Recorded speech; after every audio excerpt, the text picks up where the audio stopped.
Bonjour à tous, bienvenue pour une nouvelle vidéo du cabinet Landau Associés. Étudions ensemble le fait que nous avons en ce moment le grand retour des possibles recours des candidats aux offres pourtant irrégulières. La recherche d'un équilibre entre légalité et sécurité juridique est plus que jamais d'actualité dans un grand nombre de champs contentieux publics, notamment pour les contentieux contractuels et précontractuels. Depuis le fameux arrêt Smirjom de 2008, le requérant doit démontrer qu'il a été lésé au titre des moyens qu'il est en train de soulever. Il doit démontrer une lésion potentielle de ses intérêts par les moyens qu'il soulève, susceptibles de le léser. Avec cet arrêt de 2008, les acheteurs se sont mis enfin un peu à respirer. Le requérant doit donc avoir été lésé, ce qui veut dire que, il suffit plus d'une simple PKDI pour qu'il y ait annulation. Ce n'est plus le cas. 2, le candidat évincé, dont l'offre était irrecevable, verra son recours rejeté, voire d'ailleurs sur ce point un important arrêt de 2012 que voici.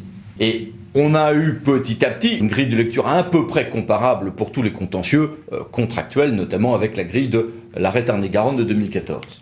Mais, la Cour de justice de l'Union européenne a depuis posé que dans le cadre d'une procédure de marché public, les soumissionnaires dont l'exclusion est demandée, 1.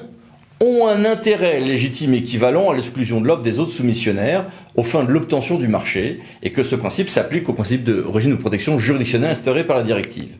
Et 2, surtout, qu'ils peuvent engager un recours même si leur offre est irrégulière. Ce qui est revenir, en tout cas, sur l'arrêt de 2012 que j'ai cité tout à l'heure, et indirectement sur une partie de la philosophie de Smirjom de 2008. Alors cette révolution est venue en 2019 avec l'arrêt Lombardie, mais déjà avec Fastweb 2013, on avait une évolution en ce sens. Et puis en plus, dans sa lancée, le juge européen a confirmé récemment sa vision large des moyens susceptibles d'être soulevés par un candidat évincé à un marché public, et sur le moment où celui-ci peut déposer un recours, 24 mars 2021. Alors du coup, face à tout ça, et notamment face à l'arrêt Lombardie, le Conseil d'État, dès le 27 mai 2020, a fait évoluer sa jurisprudence, dans le cadre uniquement pour l'instant des référés précontractuels ou contractuels.